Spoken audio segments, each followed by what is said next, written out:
台南天高的燃烧到底到压落来？议员蔡宗和伫总日顺指出，高达19000外例已经是全国第一，烦恼将突破前市长赖清德任内22000外例。嘛考说，日前中央禁止台南发新闻稿讲病例数要反转，结果电到增加。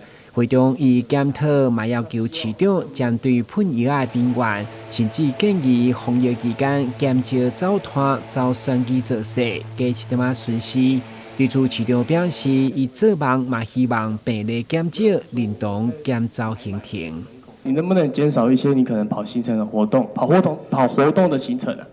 就是我有看到你在喷水沟嘛，对不对？这些 schedule 可以多一些巡视，甚至你可以到人家在喷发的现场多看一下。你讲的很对，对啊，我也担心我去巡视的话，这个是必要的时刻，已经是台南市已经是全国之冠。那包括选举场合、造势场合这种，我认为是在这个时间关键点，台南市登革热最严重的时候，我们市长跑去给他造势，我们市长在跑活动，我们市长在跑公祭，我认为这比较不妥了。市长你也认同吧？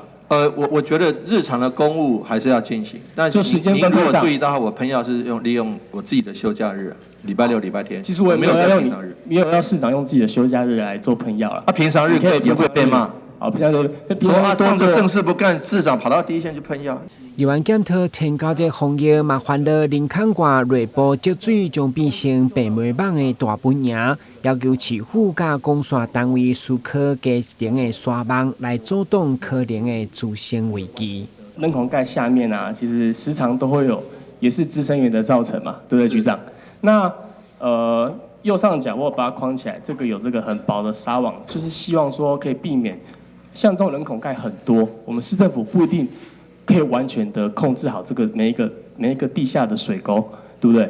那如果今天有做这个薄纱网有落实的每一个地方都有做好，因为那个上面有孔哦，蚊子是可以从下面的水，只要下了雨，从下面的水滋生源长出来之后，变成是另外一个病媒蚊的产生的地方。是，所以这个部分，这我们也会做。议员蔡宗和伫总日顺邀请市长专程伫避顺台，嘛是延续前议员谢龙介质询时的坚持。台南新闻军及林银根采访报道。